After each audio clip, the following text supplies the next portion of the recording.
Dan's Bar. Today it is summer in full swing, so we are going to make a very summery drink with the little plants that are growing voraciously in my backyard right now, and that is going to be a mint mojito.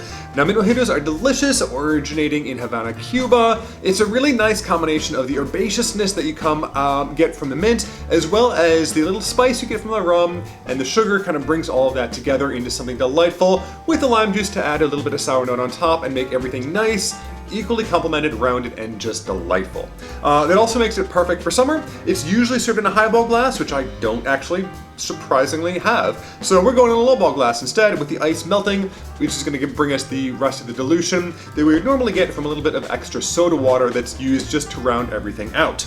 Now, ordinarily it is used with sugar rather than simple syrup, but because I prefer not to have to muddle it more than necessary, simple syrup is going to allow you to have it already dissolved and not have to dissolve the sugar using the rum.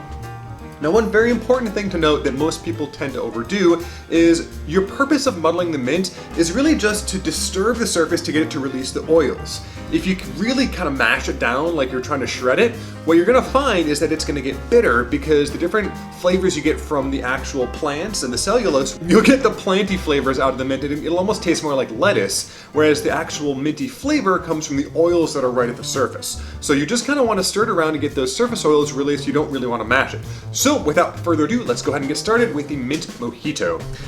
And to get started, what we're going to do is take about 10-ish leaves or so of lime and put those into a glass. Now, one thing that I've seen fancy bartenders do is clap them, so I'll clap them. It does kind of smell minty. I think it does something to release additional mint oil, peppermint oils from the surface. I don't know how much that actually does anything, but so now that we've got those in there, I'm gonna add one of my little slivers of lime. We just have half a lime here that we're gonna muddle in to get the lime juice.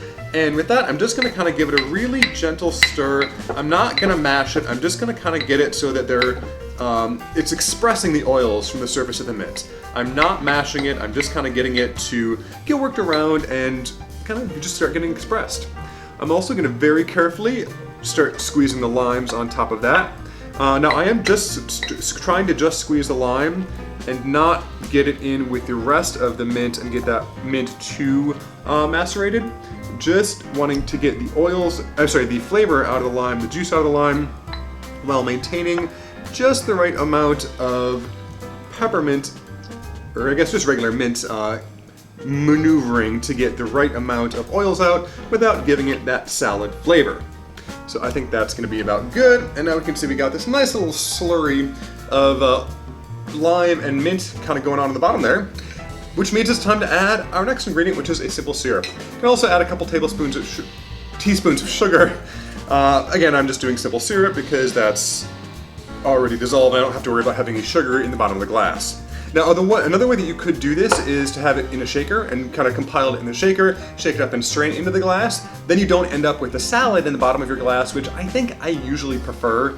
But for the sake of it being presented as is classic, I am doing it with the glass and everything in the glass. On an ordinary day, I would probably make it in a shaker, strain it into the glass, and then toss the rest in the garbage can. Then I don't have so much garbage, for lack of a better term, in my glass. But we got that all in, we got the lime in, we got the mint in, we got the simple syrup in. Now we're gonna do 2 ounces of a white rum, and that's just gonna be finished off with some ice and some seltzer. And then we're gonna have ourselves a very nice summery drink that's gonna be just delightful for sitting out on the porch with a book in the evening and sipping on. So we got our white rum in there. Now, white rum, it's sweet, it's delightful. It doesn't have a whole lot of flavor, but it does have a little bit of sweetness in there going on. So it's gonna give you kind of a nice balance to complement everything else while not being overpowering like an aged rum or like a tequila would. And we're just gonna top this off with a little float of club soda, seltzer water, a little bit more just to dilute it and give it that little bit of fizziness to make it even more refreshing on a nice hot summer's day. So now that we got everything together, a quick little stir, not enough to disturb the bubbles, but just enough to make sure everything is nicely together, and we can get 1 or 2 little mint leaves to give us our nice garnish right on top. And there we have our delightful mint mojito. So refreshing. It's summer in a glass. Get ready for all the summer cocktails because that's the time of year that it is. Yeah. So until we drink again, Happy experimenting. Hope everyone's staying safe. Cheers.